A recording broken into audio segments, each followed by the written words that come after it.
This weekend, Ryan outsmarts DK, Andy masters bending, and we adventure through dreams as a dogman. I'm Ryan. I'm Andy.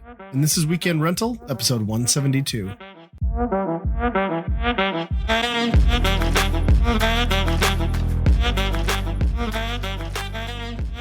Welcome, everyone, back to another episode of Weekend Rental Podcast. We are at episode 172, which is crazy to me. We're clawing our way desperately. Well, I was going to say to 200, but irrelevance popped into my mind. Both of those probably. So we're getting there. I think that's the mark, right? 2 irrelevance, probably. Yeah, right. And beyond, as Buzz Lightyear would say. How you been since we last recorded? Oh, pretty good. Yeah. We're in the middle of dealing with the first Midwestern snowstorm we've had all year, and hopefully the last. So it was a light one, but they still called off all the schools, which I'm pretty sure those schools were only doing because they're like, hey, we banked all these snow days, and we're definitely not going to get to use them. So yeah, the teachers union would be like, we want those days off. Yeah, it was kind of crappy though, because it's also parent teachers week for us. So no, I don't know how that works when they cancel your scheduled appointment. I assume they'll make it up. Find out. But yeah, other than that, nothing too crazy going on around here. Looks like you've played some games. I played a couple games. Might as well talk about the most obvious one that we'll probably hit on. And I picked up that Mario vs. Donkey Kong remake. Went camping or glamping, I should say, with my son the weekend that came out. So we rented it's like a heated cabin out in a state park nearby. So they got electricity, no other main utilities other than, an outhouse to crap in. So we get out there and we hung out, had a campfire, but then, it gets dark at 5:36. So what are you going to do for the next however many hours? And we basically played through all of Donkey Kong or Mario versus Donkey Kong. We got up to the end boss fight and just kind of ran out of time to finish it. And I'm told, I think there's a couple extra bonus worlds beyond that in this version. But oh, really? Yeah, what's kind of fun is they added a 2-player version. It doesn't make the game any more difficult. In fact, in most cases, it makes it easier. There's some exceptions because you can actually cheat and kind of like bounce off each other to circumvent some of the planned routes, I guess. So is it you're completely separate, the same thing, so you can, like, one person could split off and do one thing and the other person do the other? Or to some extent, but you share the screen, and if you really push to opposite ends, I think Jesus, cat. I'm gonna kill this cat. I think you do the Mario bubble and bubble back. That's the dynamic. Basically, it's Mario and the second player is Toad. Skill wise, they're both pretty much the same. It just adds, I think there's one more key you have to get throughout the stage to progress the second part, but with 2 people doing it, it's so much faster. Sure. It's fun, it's like, it's not overly polished. It's not a noteworthy game. If you've played the original, it's still just that game, which is a very solid game. But I would say it's like the problems are still there, right? Like the puzzles are painfully simple to very frustrating on occasion. Most of the time it's pretty balanced as far as challenge goes. But I think the real crime here is just charging $50 for what should be $40 maybe at the high end for something like this. Yeah, I was going to say 20. Well, 30 would be what 30 would be my absolutely. Yeah. But for Nintendo, I feel like they should have set it up, because forgive me or help me remember, but certainly not on the Switch, but on the Wii U, Captain Toad Treasure Tracker, that was a $40 out the door game, was it not? Yep. And that was a new game that was ripped out of an older game. Yeah. And then it was more expensive when it got to it was $50 on the Switch. Because they added 2-player, right? So it's like, I don't know why they had these like kind of like in-betweener tiers before. And I guess the answer is Switch tax seems to be how it works. Yeah. I mean, we're going to talk about this in a second, but we're at the last moment of the Switch. Yes. And there's still not $20 or, Nintendo Select games. Yeah, they just rumored that might happen, right? Okay. I can't imagine it would be $20. I would say 30 probably, right? At this 30, point. or I could even see 40, to be honest. I could see them doing that. Yeah. $29.99 would be great. And historically, those were always 25, right? I think they were 20 on the Wii. Okay. And then, the Wii U was like, we're not going to do that because none of them sold a lot. Right. Right. Yeah. Yeah. When did they do like the player select? Like there was like Pikmin 3, Donkey Kong Tropical Freeze, and like one or two others, maybe like a sports game, I think. Yeah. Might have gotten it. It was so late in the Wii U that anyone who still had a Wii U had bought those games long before then. Yeah. You didn't have any new people come into it. I think they did do selects, didn't they? They did on Wii U. I forgot they did. Because I just remember they didn't. I just remember that was the controversial thing at the time, and people were like poo-pooing the select labels for Pikmin 3. Like, I can get it for select, but I'm not doing it. It's like that elitist collector bullshit. It's like, it's the same game.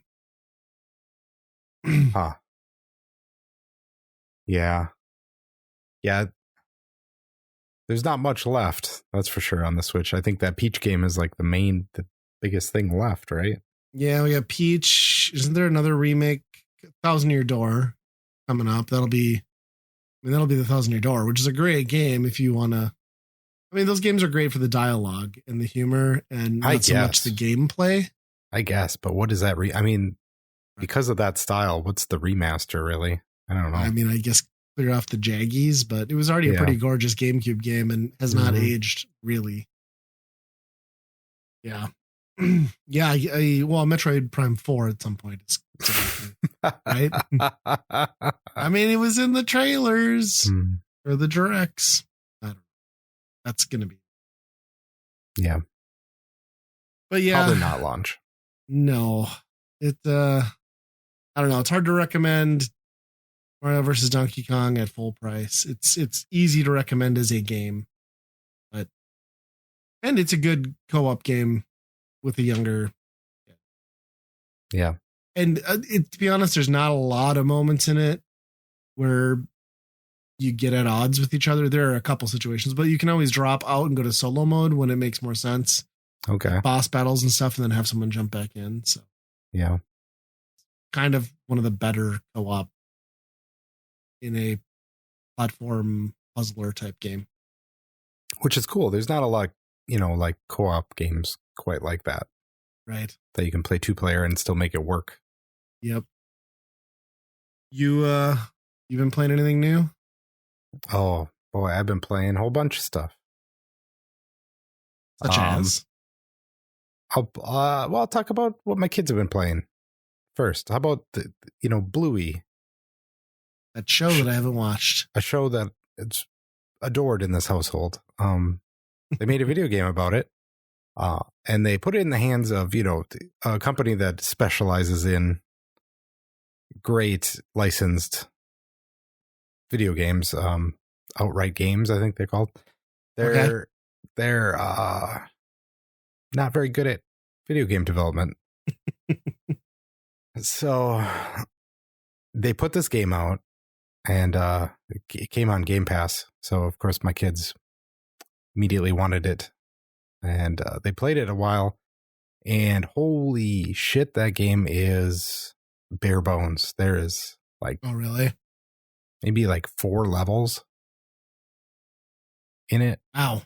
And then it pads it out by finding a whole bunch of stickers kind of around the house, different areas, and then a couple mini games, and that's the game. What's the core gameplay? Just walking around as the Bluey character, or? Yeah, so you get to be. It does have multiplayer, so you can be one of 4 people in the family. So that's a plus. But yeah, you just go to different locations. The first one's their house. I think one of them is the playground. And you see other characters from the show here and there. But mostly it's just to go collect things, very light platforming, which, I mean, the game is, the show is a Disney Junior game. So you can't imagine, you can't build it too heavy. It's for small kids. But the kids got to, I think, level 3 where they go down to the creek, and it told them to pick up a bucket or something. And they tried the level 3 different times, and it was broken. You couldn't pick up the bucket no matter what you did. There they. Yeah. I don't know what they did. The kids figured it out eventually.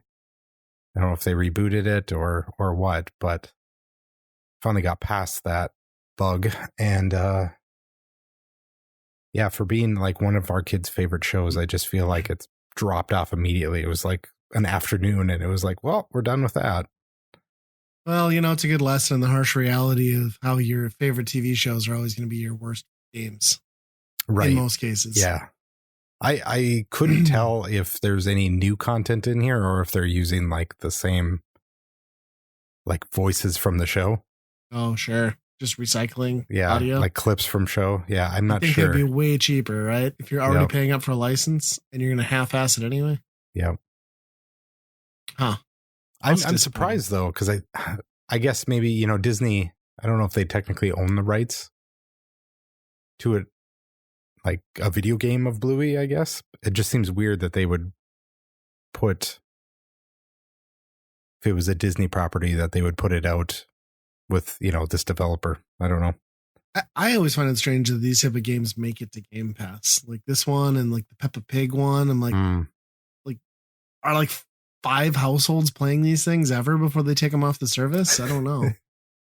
I mean, they're trying to grow that. I mean, obviously the Xbox has always seen it was, the more mature adult thing.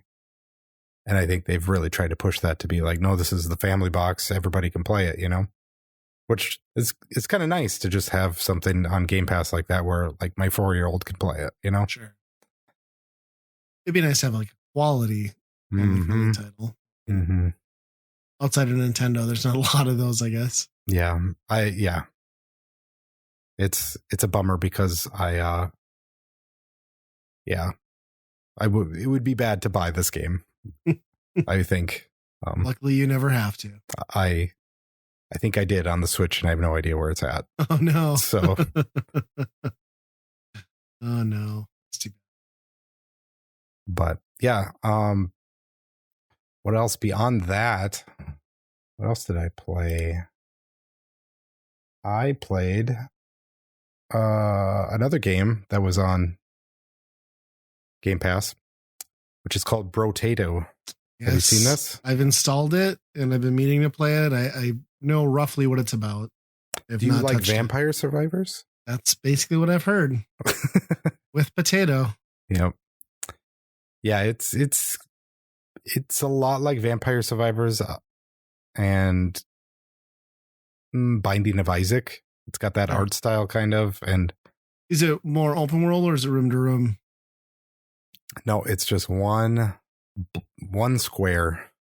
So it's not even visually appealing as a Vampire Survivors where you can kind of scroll. Yeah, it's a little bit more bare bones than that.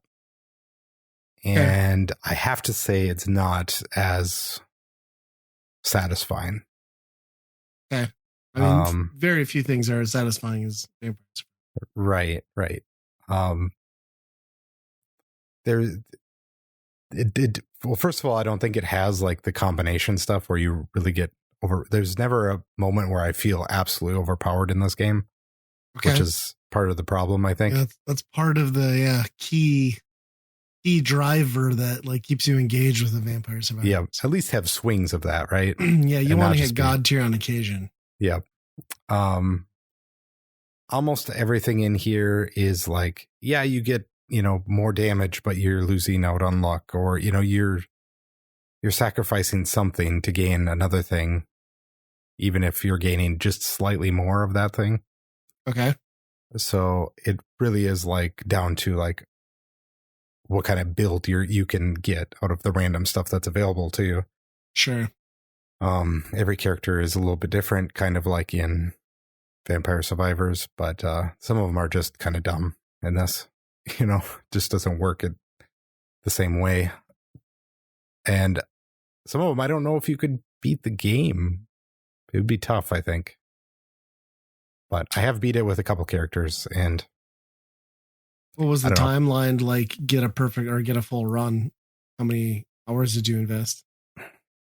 I found a really good run probably on my 6th run, I would say. Wow. Okay, but I think the character had a really good build the way I set it up, I think. And I'm sure I could probably replicate that, if you find that character again and then, say these are the things that you want. But I'm trying to do it with other builds, other characters, and it's not happening the way I want it to. Can you do co-op at all? Even couch co-op, or is there nothing like? I don't think so. Okay. That would be a good call. That's the surprising thing. Like I figured, you got to at least one up Vampire Survivors, because that's already a $3 game, right? Like, right.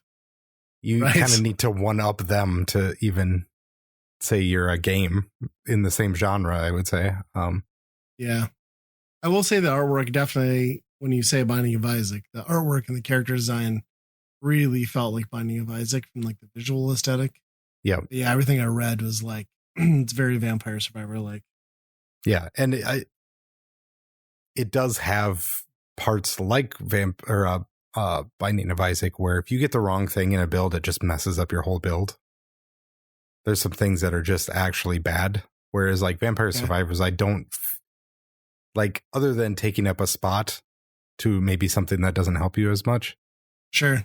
Everything helps you in that game, right? Yeah. There's stuff that you'd prefer to have over others, but for sure, like you're usually not making a bad choice with whatever you. Yep. Yeah, that's a little frustrating that you can shoot yourself in the foot. I'll have to check it out. I've had it installed since I think it came out. I installed that one and Go Mecha Ball right around the same time. Oh, yeah. Just haven't gotten past Go Mecha Ball yet. I should go back now that I'm kind of off Pal World and off all that stuff. I've been playing some more Sea of Thieves, but oh yeah, crazy. Yeah. I'll have to check this one out. It's the game that I've been playing probably the most of, but at the same time, the hook of that game is just better than the game itself, I think. Sure. Which I'm just playing it because of the ease of use on Game Pass, whereas like if I could find another game that probably does this better, you'd do it, right? Yeah. Well, there'll be a Steam sale soon. Yeah.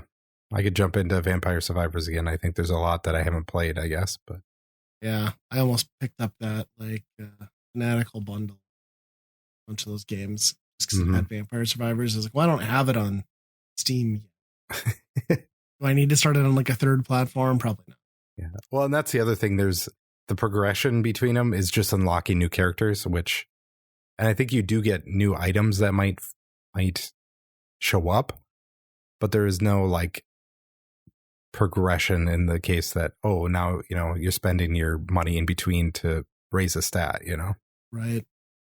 Yeah. I think that's the extra layer. That's kind of like part of the secret sauce of Vampire Survivors is it gives you the illusion that you're making choices that, make the game easier for you. And they do, but it's still just like mostly learning the weapons and the grind.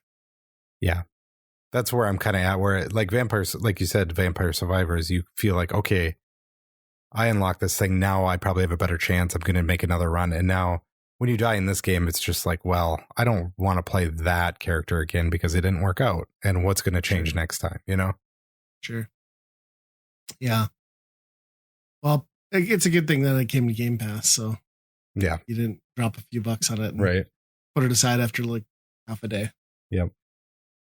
And finally, Dreamlight Valley update. Well, what's going on in there? I don't know. I don't know. Gaston is cooking steak or something. Who knows? Hmm. But there's a fishing game on there right now on Game Pass. Really? Yeah. My dad was over and he's a big fisherman, and I was like, just going to show him how that worked in a video game. And my son played it for a while, and I played it for a while, and holy cow, the game is just all about tension in the string. And it's like, that's not where real fishing is, not just constantly changing your tension in your string every 2 seconds. Just to That's make all sure. I'm doing is adjusting drag. That's the key. Yeah. But something that is very realistic is like you walk up to the warden. This is why I bring it up, because it's hilarious. Because it's an open world, so you can like go up to this. You're at a park or something, and you go up to the warden, and he's like, "Well, tell me about all the fish that you caught and everything." And then he's like, "Be sure to look around and find invasive species and report the invasive species to me." So part of this game is going out and finding and documenting all of this stuff. Is there like wild invasive species, or like you finding like gators in like the Midwest? No, I think they're talking about like plants in the water that are just like, or zebra mussels or something. I was gonna like say that. Zebra mussels and jumping carp or Asian carp or whatever. Yeah. So they're like trying to low key educate people on. Does he also tell you to like wash your boat as soon as you get it out of the water? I haven't got a boat yet. I'm just a poor guy on a dock right now. That's too bad. Should get a dinghy. Yeah. Is it like a licensed tie-in at all? I don't think so. They made a hunting game. I forget what this game is even called, but they made a hunting game. I remember playing that a while ago. But yeah, now there's an angler version of it. Nice. It's kind of interesting, but man, somebody needs to do like a good one of those. Like, remember how good like the open world like survive Mountain Man sections of Gun were, like that opening area? Like you're just like, I'm like a badass, like I'm Robert Redford out here doing this thing, you know? Like somebody should do one of those where it's like, just, I guess you can make the argument that Red Dead is that. Not really. Kind of, yeah. There should be like a randomly generated, like out of the wild sort of game where your decision, and I guess there are those games too. Maybe The Long Dark or whatever it's called. Yeah. But yeah, seems like that'd be cool if done right. I mean, none of those games, those are more like crafting survival stuff, right? Where it doesn't go really deep into things like this. You know? It'd be cool to see like hunts, gather, navigate, you know, survive. It'd sell like 2 copies, which is why, as I'm talking about it, I'm realizing that nobody's done this. But very much a game I would like. Well, I might have to check that fishing one out just for the laughs.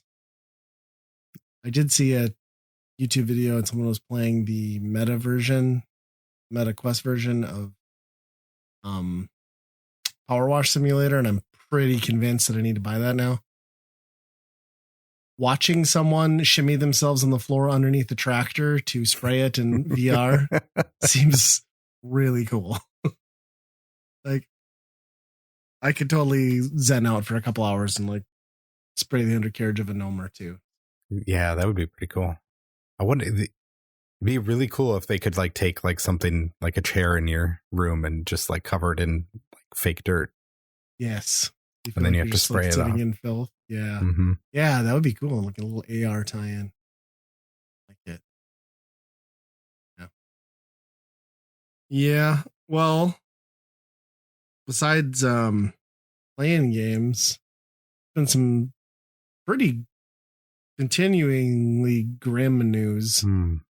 The first thing I saw is that several sources seem to cite that the long confirmed launch of the Switch successor coming for sure, it seemed like this fall, has more than likely been bumped to 2025 due to supply chain issues, which I thought we were kind of past some of that, especially since they're using LCD screens instead of OLEDs reportedly. Yeah. I think one of the things was like they want to make sure that there's enough stock available for people. And I'm like, when has this ever been a priority for Nintendo? Yeah. And the thing is like it seems like it has to be coming from a reputable source for their stock to have dipped enough. Like, I don't know if they've had like, an industry insider or, an investor close to Nintendo, but that's such a crushing blow. Because like you said at the top of the show, man, the Switch is aged and it is showing its age. And it's had a good last 18 months of games. But it's just running on fumes, I feel like. And especially they're not taking advantage of, the other two guys, the other two competition are kind of shitting the bed this year too. So yeah, especially by announcing, if you're Sony, that our console is dead, like it's in its elder years. It's like, motherfucker, please. Like that thing just got going. Why do console cycles need to be in a 5-year run? We've hit like historically your most successful console generations have been the one that have ran long in the tooth. You know what I mean? The PS2 was around forever. The PS3 and the Xbox 360 had unnaturally long lifespans. I feel like the PlayStation 4 just died last year. Yes. And in fact, it's hard to even say, is it? I guess last year is because they're not going to do any more crossover games. But yeah, when you were still getting, Forbidden West and that stuff. And the thing is like, does innovation have to be in the hardware at this point? Like graphics are good enough and there's way more they can squeeze out of this generation. So why are we rushing to move hardware? Like just sit on it and make better games. Like, you know what I mean? Yeah. I just don't get it. And maybe not, the VR thing was probably a bad idea. Yeah. They know that because they've stopped talking about it as soon as they released it. So yeah. Again, for the second time, because everybody thought it was a good idea that they did a second one. But yeah, I'm really curious to see what happens, because theoretically then like we could be getting the Switch successor and within a year we're going to have the next PlayStation potentially. At least a pro version, I'm sure. Right. Which can we stop with that? Can we stop with the pro versions? Does it have to be a thing? Yeah. Did it make a goddamn difference the last generation? No. Nope. They prototyped their next generation consoles. And I have news for you. The Xbox Series S is still your X. So they're still selling you the same old shit. Yep. It wasn't an upgrade. It's current gen, people. There's no they took the disk drive out of it. So yeah, it's even a downgrade. I just don't know. It does make me worried though, like, because I was banking on like all the Switch having, or all of Nintendo having, like going into the holidays of this year was like the fact that new hardware was going to be there. They better have like a Prime or something that they haven't like set a date for or announced yet, because otherwise, God, after July, what the hell are we doing? Yeah. I guess they did that for 2.5 years with the Wii U, basically, where nothing came out. But but look at the industry as a whole, though. I mean, how rough it is right now, and then nothing's going. Christmas for all of them are going to suck. Oh, 100%. So what is that going to mean for the end of the fiscal year? It's going to really suck. I think it means like they're going to have to do deep discounts to get the last holdouts. Or in the case of Switch, maybe someone who would also like to add a light to their house or something, But yeah, it's wild. And then the PlayStation news too that came out today was, again, another round of layoffs, 900 people let go at Sony. I think the sad part for me was the fact that they came out and announced that, yeah, we were making a new Twisted Metal and That is one of the games that got axed. Oh, I didn't hear that. Yeah, which they Really? said it was going to be a games as a service game, which I think is funny because that's what The Last was supposed to be, and then they kind of pulled it away from being that. But that's sad because I thought for sure we would get some like real Twisted Metal action with the TV series. I'm still saying I'd love a anthology or something, you know, or even just like an update of Black. Yeah, they got to do something, right? Yeah.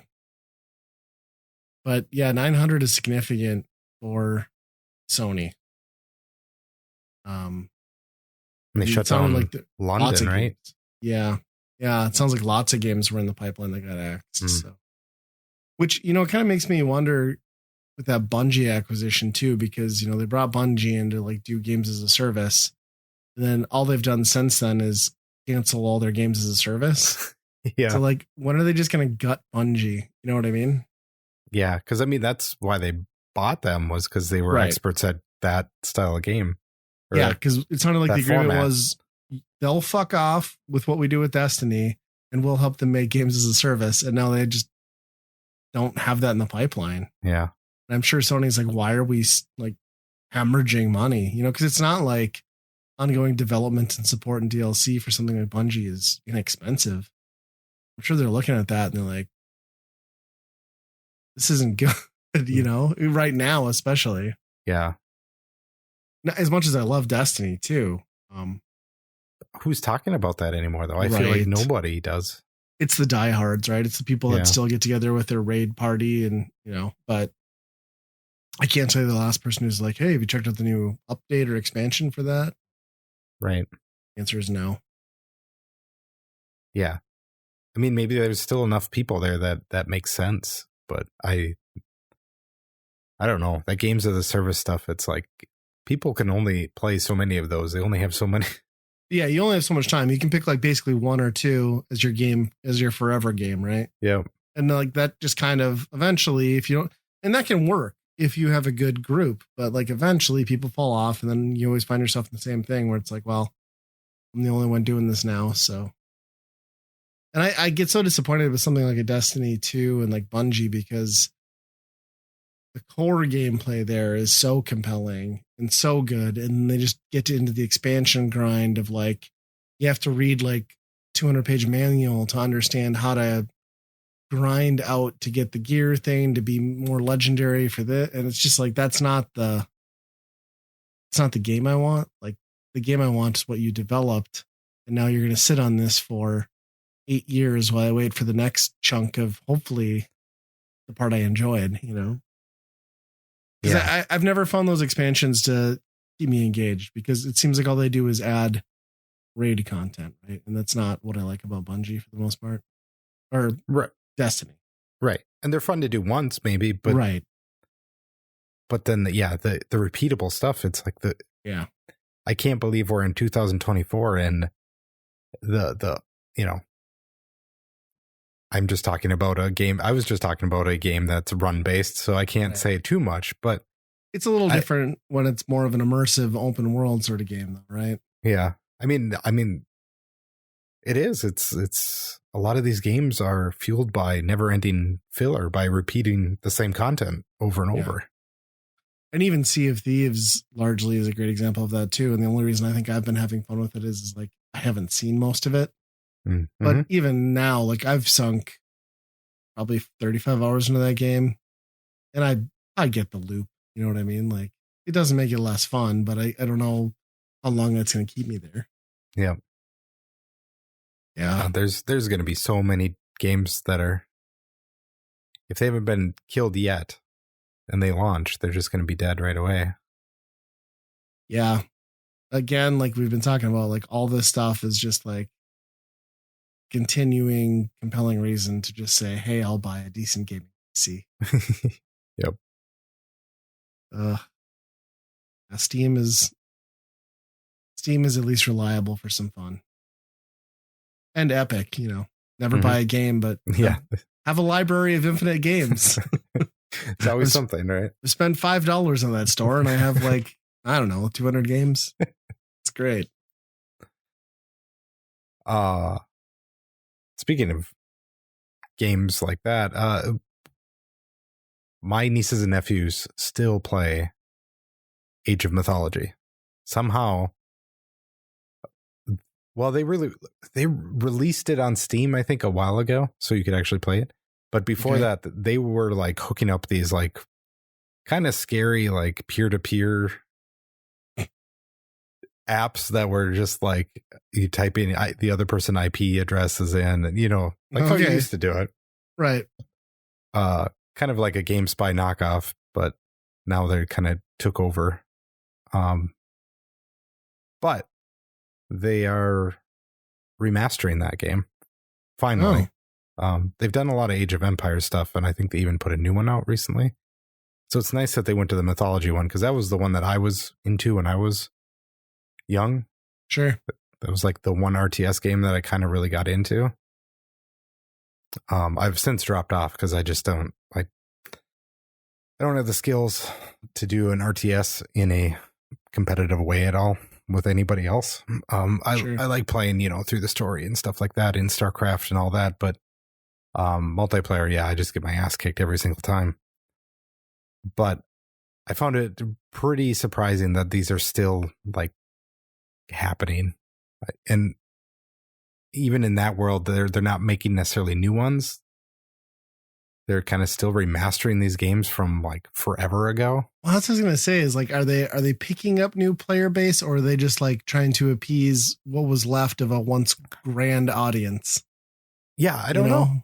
I don't know, because I mean, like you look at those like chat servers to find those multiplayer games on that service before, and there was like 10, 15 people on there, so yeah, they were constantly playing the same people over and over again. Yeah, it's funny because like these are the type of games, like that type of game, and then like even like I got a coworker who still boots up like an old Ultima Online like propped up server. I'm like, why? Like I get the nostalgia aspect, but do you really like dumping time into that? Yeah. And you're just like, I guess there's those people out there who just can't and don't want to let it go. And, there aren't a lot of those being made anymore, except, like as you mentioned, a remake, just to get stuff up and running on modern hardware. But interesting. I mean, those games were great when, that late 90s, early 2000s, like that was the heyday, especially during like the whole, Mac can do things too, and everybody was trying to make the crossover games, and which lasted all of 2 years. But yeah, I have very little need to scratch that itch 20 years on from that. All right. Well, and especially now, like these guys have been playing it for damn near 20 years now. And, they'll invite me to play, like, hey, do you want to play? I'm like, okay, yeah, well, how's that going to go? Easy kill. The 20 years of meta going on in this game to know. Oh, wow. That's crazy. But, and I just love like the dedication to an old game like that, to the point, well, before I made it to Steam, where you would just like set up your own like bootleg peer-to-peer networks and like go on Reddit and like find people who are playing. I mean, and I suppose Discord helps a lot now too. Yeah. Yeah. It's wild. Wild. Speaking of Discord, thanks a lot, Discord, for killing our weekend rental Discord username. Oh. I think I sent that screenshot. Like, these have to be real people type names. I'm like, why? Like my other Discord name is Vidjagamer. How is that a person? But whatever, Vidjagamer's fine. Not that it matters. We don't have a weekend rental Discord, but the fact that we had a weekend rental Discord user is now being banned from the service. I mean, I guess we could change its name. Wow. There's a guy out there actually called The Weekend, so I mean, that's true.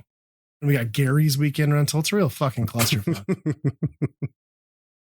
Which reminds me, I had to get that cease and desist sent up to Gary. Oh boy. Fucker. Can we extradite from Canada? Is that allowed? Sure. I'm sure our court systems are very aware what podcasts are, even at this point.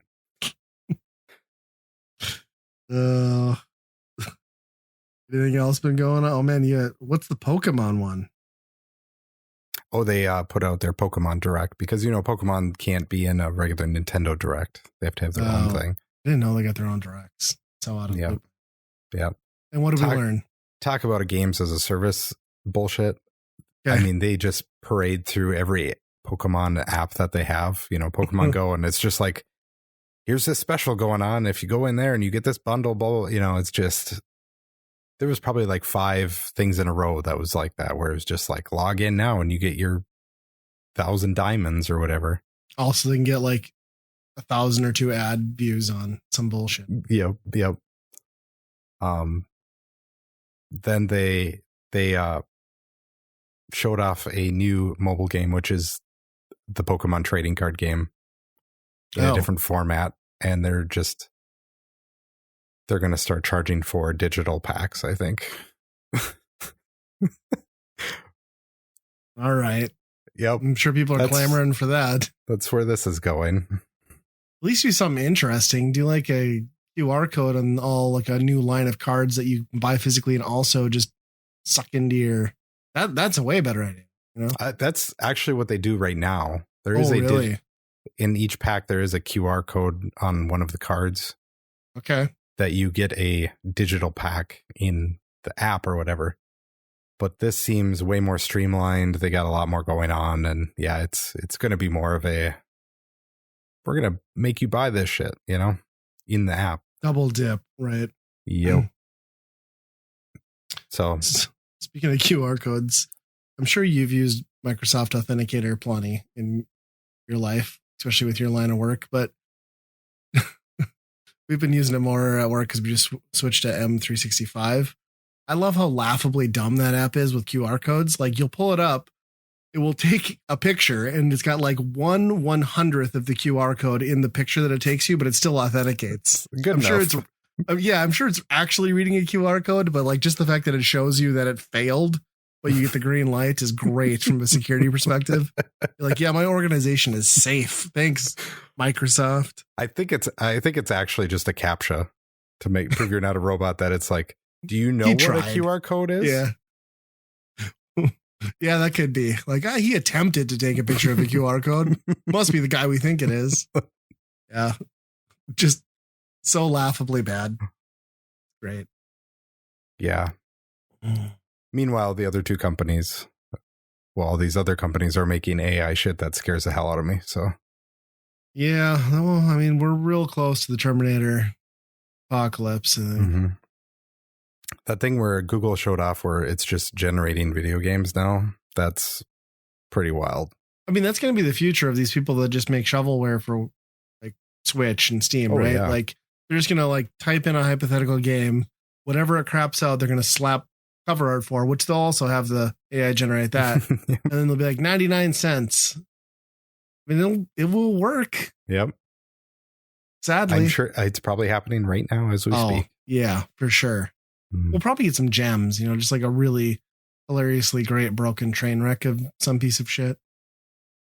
I'm not entirely convinced the Bluey game isn't that. So might be onto something. Yeah. I did want to talk about the main thing. I probably spent a lot of time this last week. Okay. We watched the entire first season of Avatar: The Last Airbender, which is the the live action version.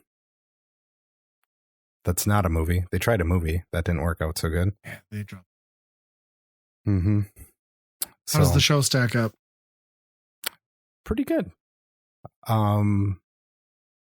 Obviously it's a Nickelodeon show, so that they didn't really like make it too adult. Sure. Other than, the show already has a lot of adult themes in it. Yeah, I would say it's definitely like a T for teen sort of vibe. Mm-hmm. Yep. So they did a pretty good job with it. They covered the first season of the anime or the cartoon in the first season here. So I did enjoy that they took their time with it. I was worried that they were going to try and just do the entire arc all in one season. Okay. Knowing that Netflix might not renew it, Yeah. But if they are able to do, what is it, all 3 seasons, I think this would be pretty good. And if you're not into the cartoon, this is a good format to watch that show in. Yeah, I'm curious to check it out. Did it get as much love and like budget as like a One Piece, or is it a little more laid or bare bones? I would say it's probably on par. I mean, there's some special effects that look a little bit wonky. They're not, amazing. I will say the acting is not good. There's a lot of bad acting in it. That sucks because One Piece nailed that. Like that was the strongest part.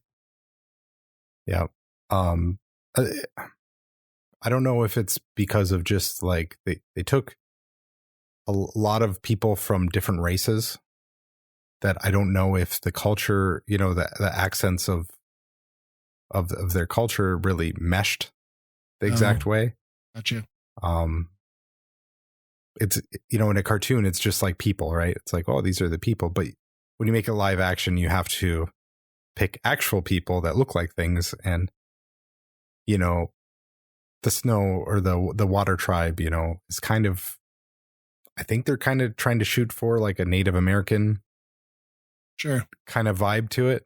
But I mean, there's white people, there's some people that are obviously native, but then, you have some like Pakistani people also, that's like, where it's where the modern day like inclusivity must happen doesn't work in things that are like definitely supposed to be segregated pockets of human beings. Right. Yeah. I mean, nobody's intentionally trying to leave someone out, but like, I don't know, if Samuel L. Jackson walks out of a teepee, something's wrong here, like. Yep. Actually, now that you think of it, I don't think there are any. I haven't seen a black person in this show. God damn it, Nickelodeon. Yeah. Racist. But if you've not seen the cartoon, which, hey, it's a Nickelodeon cartoon, but I will stand on the hill and say, or die on the hill saying that that's a better show than Game of Thrones. Oh, wow. The animated one. Yeah. Okay. Like there's the character work in that show is infinitely better than a Game of Thrones. Well, I fell off of Game of Thrones, so you need to watch more Avatar. I've seen very limited Avatar. I've seen the live action movie. I've seen a few episodes of the show. So this would be my first. If I sit down and watch it, it'll be my first real like in-depth viewing of anything in order. Yep. Yeah, if you can get past the acting, it's pretty good. Nice. Yeah, I guess I was gonna ask, I don't know how much you follow like comedians, but did you watch the Shane Gillis SNL last weekend? I caught 2 clips of it. Okay. Caught the one that he got in a lot of trouble with. Of course. Which one was that? The being your mom's best friend or something. Oh, the opening monologue? Yeah. So I don't watch Saturday Night Live anymore. I haven't for years, but I watch a lot of like comedy, and Shane Gillis I find funny. And the only reason I even watched this one was because he's famous for historically getting like canceled from SNL before he even got on the show because somebody pulled like a podcast clip of him making like an Asian person accent. So I just thought it was great that his opening monologue was he used the R word. He talked about everybody being gay in the audience. Remember when you were mom's best friend when you were 12? Remember when you were gay? And then he used it to also then make fun of his dad for being a volunteer high school, like women's or high school girls basketball coach. It was just like, I don't know. It was the most non PC way to come back from like being, and he even opened his whole like monologue with like, hey, I don't know if you know me, but you may or may not know, but I was fired from the show. Don't Google that. It was pretty good though. There's some like legit great skits in there though. I think like there's one with like a Green Bay Packers butt plug I thought was great, but then they did a spoof on the Limu, Emu, and Doug where where the emu goes rogue and he starts murdering people and planting evidence. It was great. I gotta watch that one. That one sounds pretty good. Yeah. So I don't know. I just thought it was an interesting footnote from like I always love when people who got fired from SNL are invited back to host, especially someone who got, right at the start of that like cancel culture, got and he's bigger than ever, because Right. when you watch his material and like, he makes a lot of, it's comedy, he says a lot of stuff that's yes, offensive, but it's not like genuine or coming from a mean spirited place. Like he's just laughing at stupid shit because it's a joke, Yep.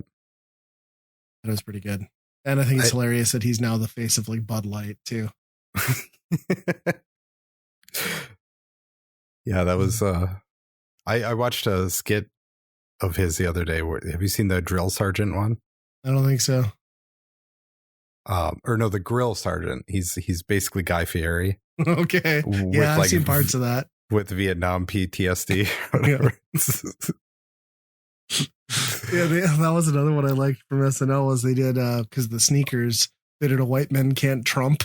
And basically the sneakers turn you into like Donald Trump. It was great. So funny. Oh, well, I suppose we're at staff picks. What I'll let you kick it off. Curious what this one is. It's not what I thought it was. Yeah, so my pick is something called The Room. And it's not the movie. Oh, hi, Mark. Oh, hi, Mark. That's a good movie. No, it's not. It's funny to laugh at anyway. Man, that could be a David Crane's Amazing Movie Time. I'm just saying, at some point. Mm-hmm. That movie is obviously famous for being very bad. And this is a video game that's no way related to this. It's got to be a horror game. Is it not? No. Now it's got spooky elements. So what this game is, it's a whole series of games. It came out a long time ago. It's like a really good on like when tablets really started taking off, like iPads. And it's like puzzle boxes. So it's basically like these very intricate puzzle boxes on, you're flipping a box over, finding a whole bunch of different ways to interact with it. And it just to get deeper into a puzzle box or find something across on the other side of the room, basically trying to find a secret. And I introduced it to my son because I have it on Steam. I'm like, oh yeah, I haven't played that in like a decade. So we booted up and yeah, it still holds up really well, especially for, my son is really likes those type of puzzle games. And yeah, he really enjoyed that. Really? Yeah. Nice. I think the first one is pretty short. So you're just like in a room solving puzzles in like a 3D space? Yeah. The first one, I want to say, we played the second one mostly, but the first one I want to say is almost exclusively like one puzzle box. So it's not a very long game. Then they obviously, because it was such a hit, they kind of made bigger, better things. I wonder how many they made, if they keep making these or not. But yeah, they work really good on a tablet too, because you're obviously like the touch controls. You can you're flipping around and pinching. It is one of those games where you really have to look at. You pick up an item and you really look at like every side of it to see what's up with it. There's probably a clue or something in it. Okay, but I imagine these are pretty cheap nowadays. Oh yeah. Probably $1. But yeah, that's all. The Room. Well, my pick is going to be the YouTube channel called Will Survives. I'm not mentioning it because I think it's good. It's basically he's like a 19-year-old, 90-pound white kid who makes rap music about being in the forest. And he's also trying to live off grid. And he plans to move to Alaska next year. And he uploads the most just cringe-inducing, terrible ass backwards survival videos where he's like built like a dugout shelter in the wood. Basically what I'm saying is like, watch this, not because it's good, but because I'm pretty sure this kid's going to die. He's going to get himself killed. And that's why I keep watching, because I'm waiting for him to like trip over a gun and kill himself, or like, I mean, I don't want any harm to come to him. Or like a cougar to eat him. And I'm fully expecting this to happen because he's just so completely incompetent. He, he started out the fall season building this like half dugout wood cabin. He put a wood stove in it and then decided that it took up too much space. So he pulled his only heat source out. And then he was shocked by the time winter rolled around that his 5-gallon jugs of water were freezing outside.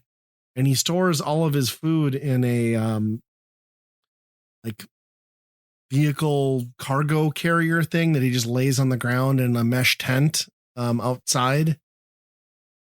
He's just real special, this kid. He really wants to live an off-grid lifestyle, but he is just so painfully dumb. And everything he does is dumb, and everything he basically has built himself. He's so proud of like these structures he's made, but he's basically in the last 6 months accomplished making what looks to be like a meth den for like a homeless person. And he's always covered in filth. He adopted a couple dogs that are always covered in filth. He shows like footage of his cabin where there's like just an inch of dirt on the ground. It's so bad. You have to see it to believe it. So yours is pretty much the room where it's yes, pretty much. He thinks he's doing something great, but the rest of the world is like, and I just don't understand his comment section, because he's blowing the hell up. And probably because, I mean, he seems genuine and he's, but like everyone's just so supportive of him. But, and he just keeps talking about like, I'm moving to Alaska next year. And everyone's like, please don't go to Alaska. You're going to die. Like, I don't think you understand what Alaska's like. Because he's, like in New Mexico now. And he like always titles his like videos something like Little Alaska or something. I'm like, dude, you can drive down the hill and you're out of the snow and you can just go to a Walmart in an hour. Like, I don't think you understand what Alaska is. I don't recommend you check it out, but I recommend you check it out. It's a great guilty pleasure watch. At least just watch one rap and then just move on. That's like the icing on the cake on that he also raps. Yeah. Well, I think that's how he like started blowing up, was like, he must do like Instagrams or TikToks, and like some celebrity, like maybe even an NBA player or something, like liked or forwarded one of his stupid songs. Yeah, this guy is just like, he's basically a walking, breathing meme of, the stereotypical like white kid who just like appropriated black culture in the 90s. Yeah. And then he thinks he's going to live off grid. But he's also going to live off grid. Yeah. It's pretty bad which is weird because that's one of the whitest things possible. Right. Yeah. It's like, very, very, very extreme on either end. Yeah. It's pretty wild. Huh. And if he does eventually get himself killed, I'll update everyone. Will is dead. Yeah. Will didn't survive, everybody. I'm waiting for that video. I mean, I hope he does, for his sake. I don't know how that's going to work. I just keep thinking back to that. What was that movie where that guy, like, based on that dude who went out in Alaska into the bus? What I was just going to say. Yeah. That nobody knows that guy's name other than the guy that got himself turned killed into bear shit. 100%. And this guy said the same thing. Like, on one of his last videos, he's like, I'm going to go up there with like a 30-pound bag of rice. I'm like, oh, you are so fucked, dude. So fucked. It's gonna be great. Him and his two dogs. He'll die and the dogs will eat him, and they'll escape, and how they'll find the book.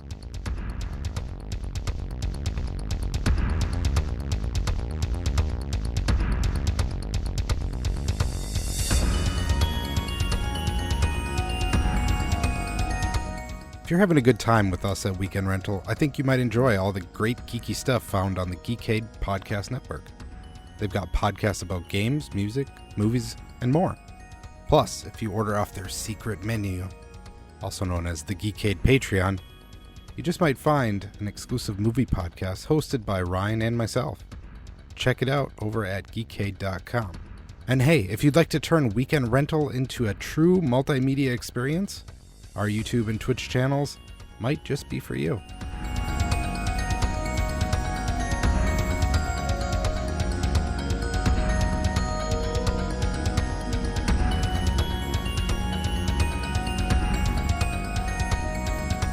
On that upbeat note, should we kick off the weekend rental? Anyone again who's not initiated, the weekend rental is a game we pick for a given system. We play it all the way through or as far as we can get, and give our opinions on whether we would personally buy, rent, or burn that game. The system, I guess, technically would be PlayStation in this case, but we're talking about Klonoa. I think we both played the remastered versions that just came to modern consoles in the last, year or two, probably. Yeah. So Klonoa 1 and Klonoa 2, we're focusing just on the first game that originally came out for the PlayStation. Klonoa is an interesting game. I always tell people it's the closest thing to a platforming game on a non-Nintendo console that felt like a Nintendo developed game around that time. Mm-hmm. It's an interesting design too, because it was still when people were trying to figure out 3D, how platformers worked in 3D spaces. So there was a lot of different directions that went, especially before Mario 64. And what makes Klonoa interesting is that they continued with a basically side-scrolling game, but it's rendered out in 3D environments, and it wraps around and scrolls in a really interesting way, which leads to some foreground and background depth that you just don't see in too many games. It's very much a product of its time and its hardware. And it's kind of one of those series that's loved now. Got critical praise back then, but just mostly got forgotten until retro collecting became the thing, right? Yeah, and I think it's because it's, 2D planed, that where it was like Mario 64, you see that and you're like, well, why would I want to play Klonoa anymore? And it's such a cute game, a Nintendo-ish vibe game on a console that was being targeted heavily at teenagers, and how gory and gritty and dark and different it was from Nintendo, that it felt like such a mismatch for the platform it came out on. Yeah. And that's strange, because I feel like Namco is they were always with Nintendo. Right. That this game really didn't come out on the 64 could have handled it. I would have thought. I guess there is some voices maybe, but not. I mean, it's nothing way out of line that couldn't have happened, I don't think. No. I mean, there's like some video cutscenes and stuff too, but again, you'd think there would have been. Yeah, I don't know what the reasoning was for it. I mean, and beyond that, I mean, when you look at we kind of talked about this before the show, the Klonoa phenomenon. I think everyone who played games in that generation knew the character, because it was kind of a big deal in a span of like 4 years. I think this game came out in like 97-ish, 98 maybe. 98 seems late, but maybe. And there was this game, the sequel, which was heavily pushed in the early PlayStation 2 days. Then there was a WonderSwan game and a Game Boy Advance game. It was very high on Namco's priority list to license this character and build a following, and it just all petered out in a very short time. Yeah, as soon as they saw it wasn't happening, they shut it down immediately. Yeah. And really haven't revisited it till now. I think this is the first time that they've actually been like, hey, remember Klonoa? Well, and you could even tell like they almost half-assed it. Like this didn't get a physical release in North America. I have the physical version for Switch, but I had to import it from PlayAsia. I mean, it came digitally everywhere. You had it on Steam. Mm-hmm. But I mean, even then, it just shows that they didn't have the confidence in it to justify printing physical versions, Right. Yeah. Which is kind of crazy when, even limited run will be like, sure, we'll do that. Yeah. Yeah, and it's, your typical platformer story. It's like good versus evil. Evil's taking over the land. I'd like to tell you I know what the story is, but this game is so disgustingly cute, and it's one of those games with the waka waka waka speech, which I find horribly annoying. So I skipped the majority of the cutscenes in this game. All you need to know is like you're a weird cat dog person, bipedal person thing with big floppy ears, and you kind of have like a yo-yo type mechanic to grab and throw enemies on screen. So it's almost like I equate it to like a Kirby style game. Like this plays a lot like Kirby to me, in a 2D plane. Yeah, you're not really taking the powers of like a Kirby game, but it does have that. With that double jump and the float. Yeah. As far as the platforming goes, I can't like relate it to anything other than like Kirby's the next closest thing. Yep. I mean, if you've never played this game, I mean, the one mechanic that's really kind of known in Klonoa is, you know, you grab an enemy, and if you have an enemy, you can double jump, basically. And you can also throw it at upcoming enemies on screen. You can throw them at enemies in the foreground or objects in the foreground, enemies in the background, you know, puzzle pieces or switches you need to hit in the background. So it is cool that it has this like unique, fully 3D world where you're locked into this 2D plane. And it really kind of makes you think in a very unique way that most platformers don't. Yep.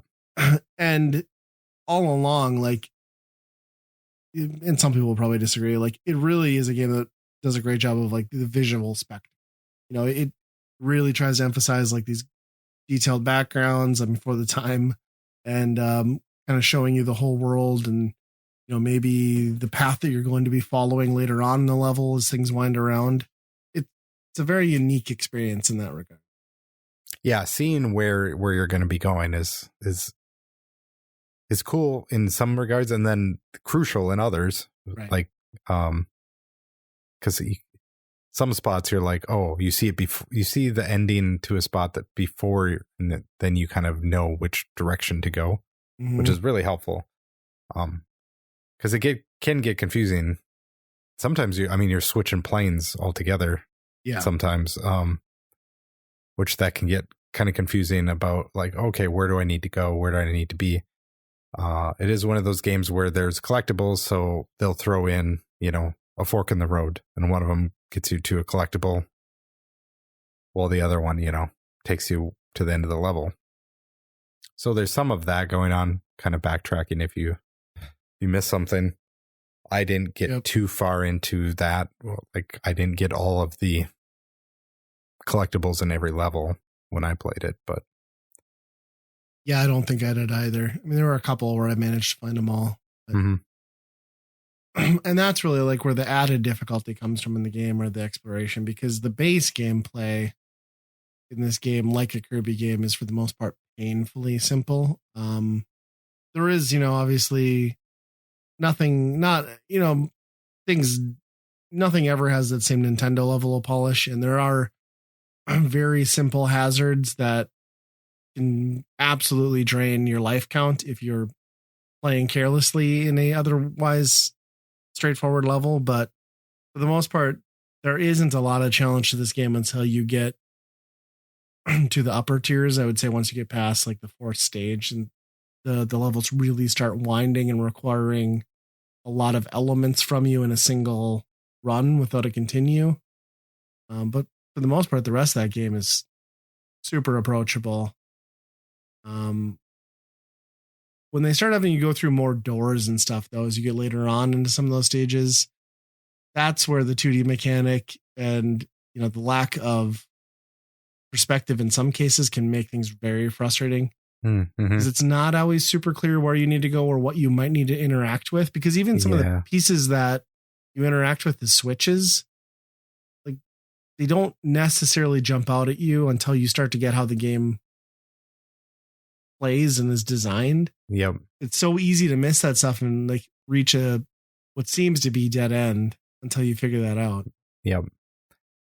I do appreciate this game. They could have really gotten hard toward the end of the game, because obviously the double jump stuff, you can double jump, quickly grab another thing, and do some. If the enemies are there, you can do infinite jumping, right? Yep. And they could very well easily said, okay, this is what this level is. If you want to get somewhere, you have to do that, or you die. There are some limited spots where they do give you that challenge, but it has a safety net underneath where you're not. It's going to be like, oh, you didn't do it. Just try again. Right.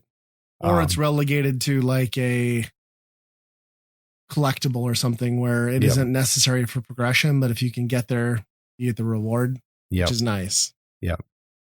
So I appreciate that where it wasn't like super brutal, because it very well could have gotten to that point with that type of mechanic. I know a lot of indie games now, if those type of mechanics, that's what those games are. They become, you got to get these, actions done the exact way if you want to reach over to this section, Yeah. Well, and that was one thing I wanted to touch on. You mentioned something that I thought while playing this, besides like the exploration and that stuff, this is a platformer that very much has one intended method or route to get through something. Like there's no real creativity in overcoming an obstacle. There is one way to do it, and you need to figure that out and do that. Which is, good and bad. It's hard to get lost or screw something up, but it's also, you kind of turn your brain off at some point too, Yeah, for sure. Mind if I talk about the end? No, go for it. I fell just short for everyone listening. I got up to the last stage and I just kind of ran out of steam. Okay. At some point your grandpa dies. The bad guy kills your grandpa in front of you. Yeah. So you do end up. That's one of the cutscenes, kind of toward the middle, where you head back to where you started, and the bad guy comes and I definitely skipped over that. Yep. Kills your grandpa. The little puffball that's inside your ring. Mm-hmm. That's a real. He's like the prince of the Moon Kingdom. He turns into a boy. And then you take on the final boss, and the little boy like sacrifices himself, basically. But we'll always be friends. Don't worry, our friendship is forever. Blah blah blah. Right? Yep. Beat the boss. You end up saving the kid anyway. He's fine. Cut to end game. The boss is gone. Celebrate, the world is saved. This one, the prince goes up to Klonoa and says, "Oh, I have to tell you though, this is not your world. I made all this stuff up, put it in your head. Your grandpa's not real. Like all of this stuff none of this is real." You matrixed him? Yeah, he matrixed him and says, and in order for us to cleanse this world of this evil of some other girl that like sings, you need to leave because you're not supposed to be here anymore. So you get sucked up in a portal and then the game's over. So you did all that. He tells you to get fucked, basically. Yeah. That's after he's warm like, and we'll fuzzy. be forever. We'll be, we're best friends forever. We're going to be blah, blah, blah. And then the very next scene after you save the world. Yeah, I made all that up just so I used you, and you need to leave. Wow. And it wasn't even like in a nefarious way. Like they were like, I don't know if there was something in Lost in Translation on that. Because it just feels it's weird. Like a little bit of Nights into Dreams scenario or something. I don't know. I don't know. Wild. It is. It's really weird for them. Such a nonsensical story to begin with, too. To throw that in makes no fucking sense. Yep. Well, it's a very non-Nintendo ending. Yep. So basically, I guess Klonoa just he gets shoved through all these different dreams, and what a life. He doesn't even know who he is, where he's from, but he gets stuck in other people's dreams, and people just like tell him what the reality is just to use him. And he wakes up on the Wonder Swan at some point. It was a real rough day. Yeah, that's wild. I'll have to finish it. I I spent the last couple hours today grinding out that 5th stage. I found that 4 orb stage very frustrating because I was just like trying to rush it. And I was like, I just need to slow down. And yeah, it's interesting. And that boss battle, and that's something we should probably touch on too, is like the boss battles, because of when you think of how this game is designed of being 3D on a 2D plane, there's only so much you can do with a boss battle. So they're all very the same-ish. They're all very 3 rounds. Get your attacks in, avoid their attacks, get your attacks in, and if you do it right, 3 rounds and you're done. If you do it wrong, you can also get wiped incredibly fast. And they're just not that fun, to be honest. They're all kind of the same-ish. The depth, of throwing stuff in the foreign background is spotty in those situations.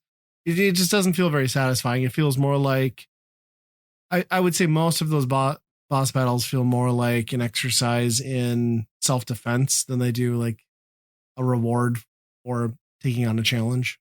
Yeah. And they're very much like the showpiece too. Like they went out of their way to be like, this is the visual stuff. Especially that one on the bridge, the plant, the swinging one. Yeah, that one's fun.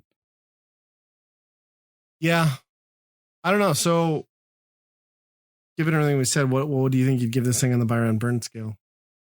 I think I'd have to give it a buy. It's remarkably solid for how. I mean, it's a very mature 2D platformer in the life cycle of those type of games. Yeah. So it should have been pretty good at that time. Just nobody was paying attention to it. And the remaster is actually pretty sharp. I have to say I like the remaster quite a bit. Yeah, you can definitely tell you're playing an older game, but it's up to snuff. Yep. Yeah, it's a buy. Yeah, I'd probably go buy too. I mean, I think if we were doing like on a rating scale, I feel like this game sits at like a 7. So it's a good, not great, but it is a buy just because it's so unique. And I remember playing this on the PlayStation. And there's been a remake for the Switch, which is also now incredibly rare. But it's nice to see it come back again and get people a chance to pick it up and play it again, because it is really just a very charming, uniquely designed, because of its point in time style of game, and people should experience it. It's good. They should make another one. Maybe they will. Maybe he's dead. Maybe he's just like lost into dreamland. I don't know. I wish they would have done the whole collection, right? Like even if they hadn't upported the Wonder Swan and GBA one, like wouldn't it have been cool just to have them running in an emulator on that thing as a bonus once you unlock the games? Yeah, because you're not going to use those anywhere else. Right. Yeah. I did hear though that the Wonder Swan is getting a flash cart. Wow. Might have to rebuy a Wonder Swan. I probably won't. Why?